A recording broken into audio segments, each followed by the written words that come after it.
military-grade drones racing toward the American coastline at breakneck speed, while Marine helicopter crews scrambled to intercept them before they reach land. What sounds like a scene from a blockbuster thriller actually happened during a critical training exercise that reveals just how real the drone threat has become to our national security. This isn't science fiction, it's the new reality of coastal defense, where split-second decisions and precision firepower determine whether unknown aircraft penetrate restricted airspace. The afternoon sun cast long shadows across the Atlantic as two Marine helicopters maintained their patrol pattern 8 miles offshore. At exactly 14:47 local time, everything changed in an instant. The door gunner's 50 caliber machine gun erupted to life, its thunderous roar echoing across the water as tracer rounds screamed toward a fast-moving target 800 meters away. The first drone, pushing 150 knots, attempted a desperate escape maneuver, but the Marines had been preparing for exactly this scenario for months. These weren't your typical weekend hobbyist quadcopters that accidentally drifted over restricted waters. As the drone executed a hard right turn, supersonic shock waves from the passing bullets actually wobbled its flight path, demonstrating the incredible precision and power of modern military weaponry. 4 additional contacts immediately scattered across the radar screen, while something mysterious raced across the ocean surface at 45 knots, creating a complex multi-dimensional threat that would challenge even the most experienced combat crews. Someone had deliberately launched sophisticated military-grade hardware into restricted American airspace, and the Marine gun runners had mere seconds to neutralize these threats before they could reach the vulnerable coastline. The stakes couldn't have been higher, and failure simply wasn't an option. The lead drone's evasion patterns revealed the true sophistication of these aerial intruders. Rather than random panicked movements, it executed pre-programmed defensive maneuvers specifically designed to defeat military targeting computers. These calculated patterns, resembling the tactics used by advanced fighter aircraft, proved that whoever launched these drones possessed serious technical expertise and substantial financial resources. This was no amateur operation. The gunner adjusted his aim, leading the target with mathematical precision as he squeezed the trigger for a third devastating burst. The drone exploded into a spectacular cloud of carbon fiber fragments and lithium batteries, pieces cartwheeling through the air before splashing into the Atlantic below. One down, but the mission was far from over. 4 more aerial contacts had scattered in perfect synchronization, their coordinated movement suggesting autonomous operation rather than human control. Meanwhile, that mysterious surface vessel continued racing toward shore at an alarming 45 knots, adding another layer of complexity to an already challenging intercept scenario. The Venom helicopter's door gunner was already tracking his next target through advanced targeting sights when the Viper pilot's voice crackled over the radio. "Sunrise overcomes." In pilot terminology, this meant he was descending to engage while maintaining safe separation from his wingman. This carefully choreographed verbal communication prevented the nightmare scenario of friendly fire, where 2 helicopters might accidentally target each other in the heat of combat. The Viper would drop from 500 feet while the Venom climbed higher, maintaining tactical separation while bringing maximum firepower to bear on the remaining threats. This hunter-attacker formation had been perfected through years of combat experience in Iraq and Afghanistan, where Marine aviators learned to coordinate complex multi-aircraft engagements under intense pressure. In the background, civilian maritime traffic continued normal operations through the busy shipping lanes. A massive container ship from Singapore, 2 commercial fishing trawlers from Morehead City, and a luxury yacht worth millions of dollars all operated within the engagement zone. Every single bullet fired had to be carefully calculated, because a stray 50 caliber round could travel over 3 miles before finally hitting the water. One accidental hit on a civilian vessel would trigger international incidents, insurance lawsuits, and career-ending investigations. The Atlantic Ocean stretched endlessly in every direction as the helicopters maneuvered to engage their remaining targets. The advanced camera system you're seeing here is called Forward-Looking Infrared, or FLIR, essentially a $2 million thermal imaging system that detects heat signatures. Right now, it's displaying objects warmer than the surrounding ocean, but cooler than anything powered by traditional combustion engines, strongly suggesting these drones use electric propulsion systems. Suddenly, the screen erupted with new activity. 4 additional heat signatures burst from the ocean surface, rising rapidly into the sky. The co-pilot's urgent voice cut through the radio static. "Multiple launches detected." These definitely weren't consumer drones you could purchase at any electronics store. These were high-end military specification aircraft that represented serious technological capability and substantial investment. While you can't buy military attack drones at retail stores, War Thunder puts you in command of actual military hardware from nations around the world. Join over 95 million players worldwide as you command more than 2,500 tanks, aircraft, helicopters, and naval vessels from 10 major nations. Experience everything from vintage biplanes of the 1920s to cutting-edge modern fighter jets. War Thunder features incredibly detailed vehicles where every component affects performance, just like real warfare. Choose between 3 distinct game modes: arcade for fast-paced action, realistic for the perfect balance, or simulator mode for the ultimate challenge. The game includes one of the most sophisticated damage modeling systems in gaming, with X-ray features that show exactly what your weapons damaged and how you destroyed enemy vehicles. There's simply no better game for military history enthusiasts. War Thunder is completely free to play on PC, PlayStation, Xbox, and now mobile devices. Check out War Thunder using the links below, and new or returning players who haven't played in 6 months receive a massive bonus pack including the exclusive Eagle of Valor Vehicle Decorator, 100,000 Silver Lions, and 7 days of premium account access. This limited-time offer won't last forever, so claim your rewards now. But let's get back to these Marines racing to stop dangerous drones before they reach American territory. At maximum engagement range, bullets require almost a full second to reach their targets. The gunner must aim where the drone will be in 1 second, not where it appears right now. Imagine trying to hit a baseball while blindfolded, using only the sound of the ball leaving the pitcher's hand to guide your swing. Now add an 18-knot crosswind that pushes each projectile several feet sideways during flight, and the mathematical calculations become brutally complex. The afternoon sun angle created additional targeting challenges. Positioned directly in their western approach path, the sun transformed the ocean surface into a blinding mirror. Drone signatures completely disappeared whenever they crossed that intense glare path, forcing the pilot operating the targeting system to constantly adjust contrast and brightness settings, while fighting atmospheric haze that made everything beyond 5 miles appear ghostly and indistinct. The Venom helicopter dropped to 200 feet, while the Viper maintained high altitude, executing the standard hunter-attacker formation that Marine aviators had perfected through countless combat missions in Iraq. Think of it like a quarterback and receiver working together. One calls the plays while the other executes the attack. But here in the Atlantic, they faced a completely different kind of challenge.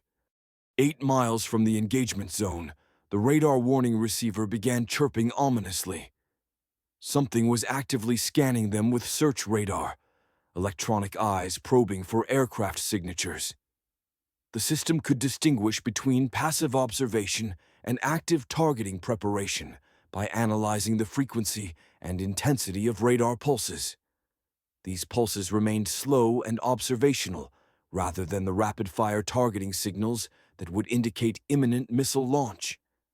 However, the mere fact that such small contacts possessed sophisticated radar equipment suggested state-level technology and the potential to turn aggressive at any moment. The Venom's pilot pushed forward at 80 knots, while the co-pilot attempted to establish radio contact on guard frequency, the emergency channel that all airborne vehicles are required to monitor. Silence. He tried civilian frequencies with the same result. The electronic identification system, essentially an airborne license plate reader, returned completely blank responses. These aircraft weren't broadcasting any identification whatsoever while operating in restricted American airspace, equivalent to driving the wrong way on a highway without license plates. The engagement matrix was falling into place with crystal clarity. Unidentified aircraft, unresponsive to radio calls, approaching critical infrastructure without proper authorization. The decision became obvious. These threats needed elimination before they could reach populated areas or sensitive facilities. However, neutralizing these targets proved far more challenging than expected. The remaining 4 drones moved with coordinated precision, like a wolf pack executing a hunting strategy. These weren't remotely piloted vehicles anymore. They had switched to fully autonomous operation after losing their lead aircraft, running sophisticated pre-programmed attack patterns that represented serious investment in artificial intelligence and tactical software development. This level of capability pointed toward state actors or extremely well-funded organizations, definitely not weekend hobbyists who had lost control of recreational aircraft. The surviving drones scattered instantly, but their movement wasn't random panic. Instead, they executed a perfect defensive brake maneuver, exactly like fighter jets evading incoming missiles. The Viper pilot immediately called Sunrise, beginning his descent to engage while the Venom climbed to provide tactical separation and overlapping fields of fire. Both aircraft's gun cameras recorded every moment, capturing footage for post-mission analysis while ensuring crews wouldn't accidentally target their wingman during the intense engagement. This becomes critical when ammunition management enters the equation. Each helicopter carried strictly limited ordnance loads.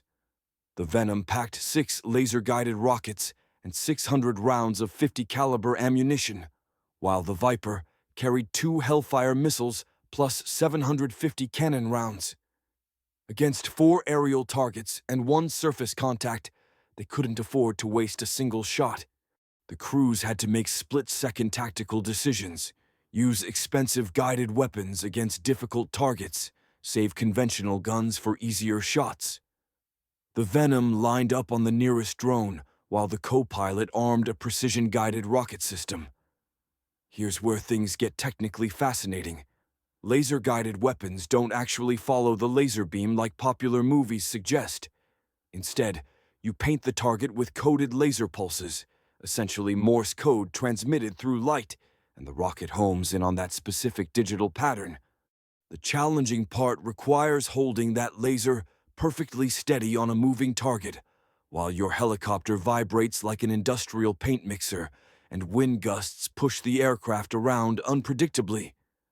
Imagine trying to keep a laser pointer focused on a tennis ball from the back of a pickup truck driving down a rough dirt road, except the tennis ball is also moving at high speed and actively trying to evade your targeting attempts. Making the situation even more difficult, the drone's surface featured some kind of anti-reflective coating, probably designed specifically to defeat laser targeting systems. The return signal kept dropping out intermittently, like trying to paint a mirror that keeps turning away from your light source. The co-pilot had to increase laser power output, which rapidly drained battery reserves they might desperately need for subsequent engagements. Modern aerial combat involves as much power management as weapons employment.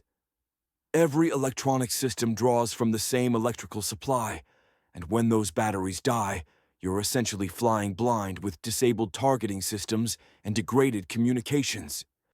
The co-pilot triggered his laser at pulse repetition frequency 1688.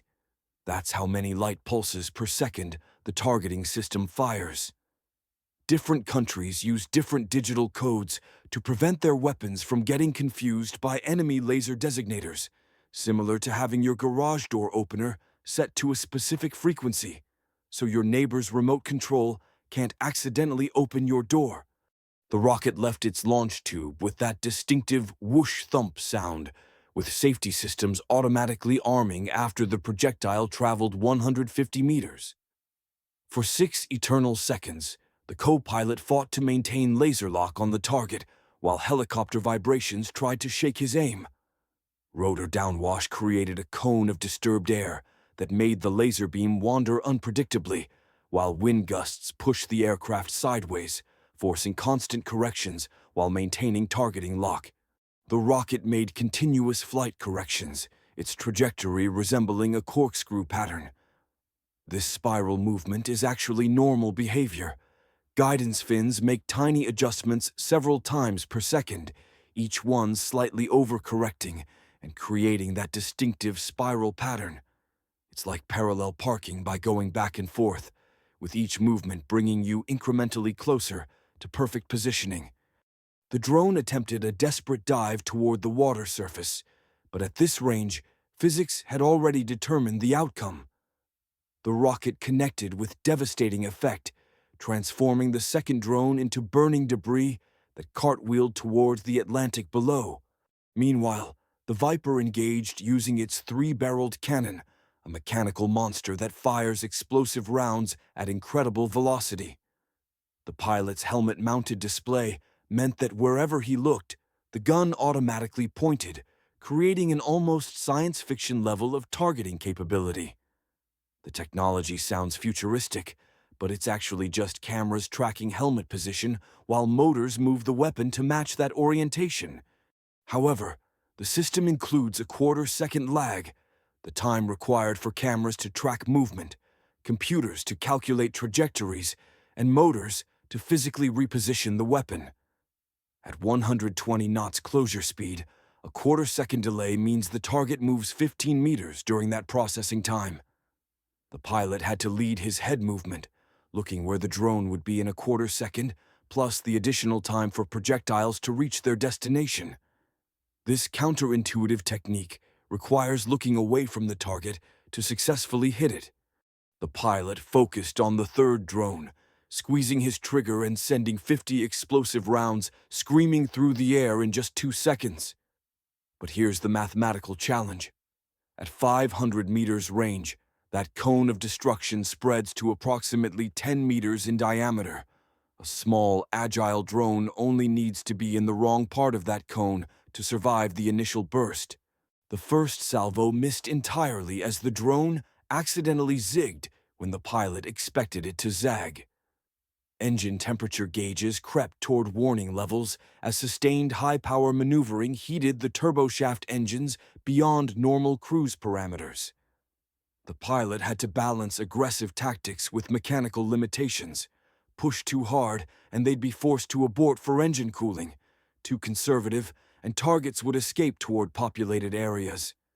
The second burst clipped the drone, sending it spinning but still airborne, like hitting a bird with scattered shot, damaged but not destroyed. The Viper banked hard to line up for another attack run, G-forces pressing the crew deep into their seats as they maneuvered for the kill shot. This time the pilot led the target more aggressively, aiming where it would be rather than where it appeared.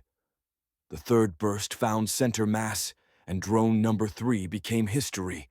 2 aerial targets remained airborne, plus whatever was racing across the ocean surface at 45 knots toward the American coastline. The fourth drone raced eastward toward busy shipping lanes, while the Venom gave chase at maximum speed. 3 commercial vessels operated in that direction, and if the drone reached them, rules of engagement would prevent further shooting. Collateral damage to civilian shipping meant international incidents, massive insurance claims, and career-ending investigations for everyone involved. The pilot pushed his helicopter to 150 knots, approaching the aircraft's velocity never exceed limit. That's the speed where catastrophic things happen to helicopters, like rotor blades deciding they no longer want to remain attached to the aircraft. The engines consumed fuel at a spectacular rate, 380 pounds per hour at maximum power settings. With 900 pounds remaining, they had approximately 60 minutes until reaching bingo fuel, the minimum required to return to base with legal safety reserves. Every minute spent chasing targets meant one less minute available for combat operations. The door gunner spun up his six-barreled minigun with that distinctive electric whine that signals impending destruction. This weapon doesn't aim so much as create mathematical certainty of elimination. At 4,000 rounds per minute, it fills a specific volume of space with so much lead that anything inside that zone simply ceases to exist. The gunner triggered a 2-second burst, sending 133 rounds screaming downrange in a stream of tracers that resembled a laser beam made entirely of bullets.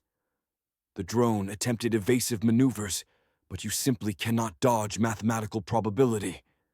It soon disappeared in a spectacular cloud of burning lithium batteries and disintegrating carbon fiber components. The fifth drone, apparently sensing its companion's destruction, increased speed and made a desperate sprint toward the coastline. The Viper rolled inverted, allowing the belly gunner to track through the lower observation window while maintaining visual contact with the target. The door gunner waited for the drone to clear the debris cloud, then opened fire with an extended burst at 2,000 meters, maximum effective range for his weapon system. At that distance, bullets required over 2 seconds to reach their target, meaning the drone moved 100 meters during projectile flight time. The gunner corrected by walking his tracers like directing a garden hose, using the glowing rounds to guide his aim toward the moving target. The first impact sparked off the drone's airframe, while the second burst tore through its control surfaces, sending it tumbling helplessly toward the ocean below. Only the mysterious surface contact remained, somehow maintaining 45 knots across the water. The Viper lined up for a Hellfire missile shot, but the pilot had to consider the engagement geometry extremely carefully. If the missile missed or malfunctioned, it would continue flying for another 8 kilometers in whatever direction it was heading. 2 cargo ships operated in that trajectory, one flying Panamanian colors, another registered in Liberia. International waters meant international legal complications. A Hellfire missile accidentally striking a foreign commercial vessel would dominate news headlines for weeks while triggering diplomatic incidents and congressional investigations. The pilot offset his approach angle to ensure any miss would fly harmlessly into empty ocean rather than toward civilian shipping. The marine atmospheric layer was thickening as afternoon progressed, filled with microscopic salt particles and water vapor that scatter laser energy. Think of trying to use a laser pointer in thick fog. The beam spreads and weakens significantly. The co-pilot had to increase laser power output again, knowing this would drain their remaining battery reserves even faster. The laser warning tone indicated 30% power remaining, enough for 1 solid engagement, maybe 2 if they were extremely fortunate. The laser-guided missile requires continuous beam guidance throughout its entire flight profile. At 45 knots, this target would move 500 meters during the missile's 20-second flight time. But it's not simple straight-line mathematics. The missile flies an arcing trajectory, climbing initially before diving onto the target from above. During the climb phase, it's actually flying away from where the target will eventually be, trusting the laser guidance to bring it back around for terminal impact. It's like throwing a boomerang at a moving car while accounting for both the curved flight path and the vehicle's continued movement. The nearby Venom helicopter dropped a marine marker, essentially a floating smoke grenade to judge wind conditions.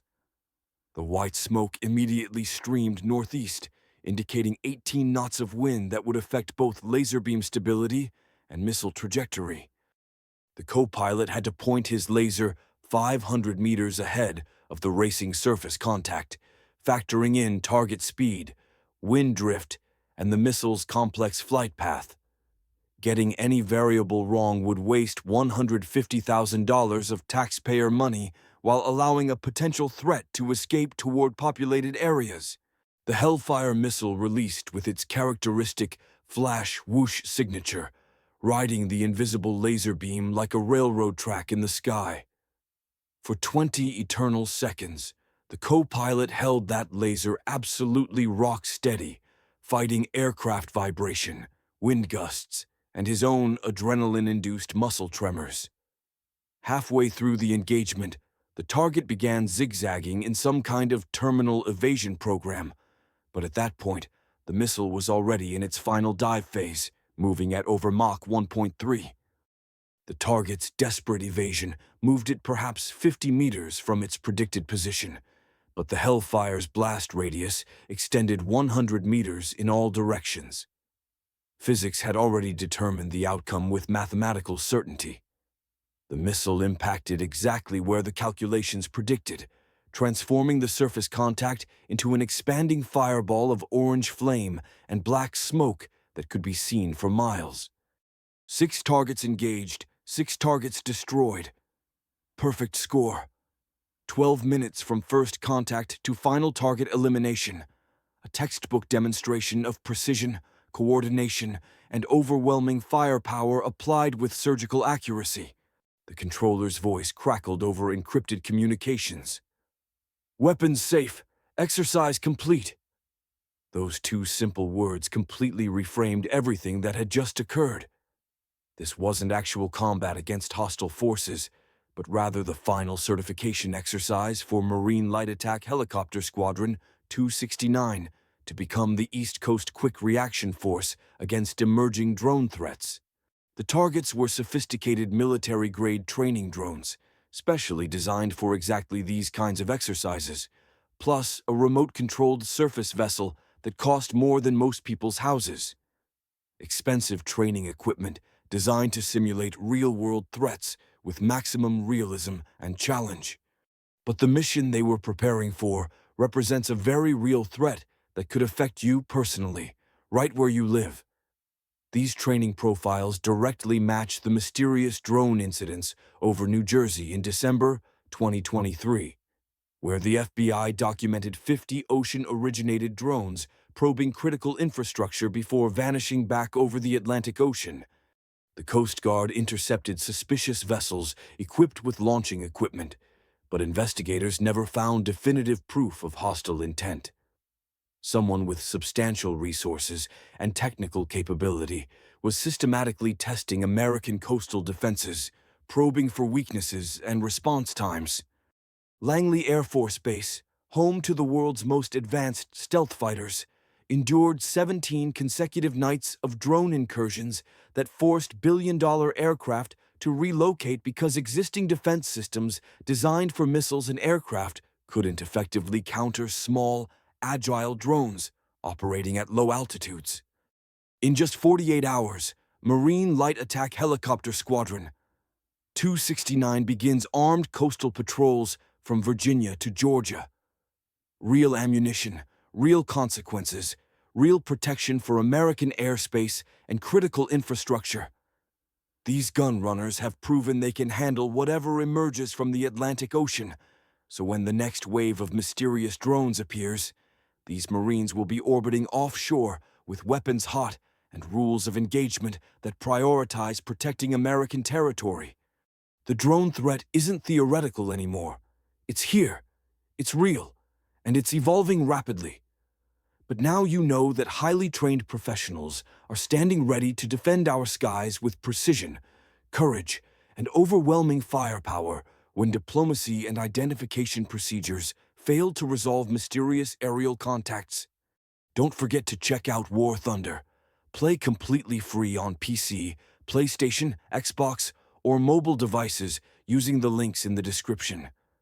New and returning players who haven't played in 6 months on PC and console receive a massive bonus pack, including the exclusive Eagle of Valor vehicle decorator, 100,000 Silver Lions, and 7 days of premium account access. This limited-time offer won't be available forever, so claim your rewards right now.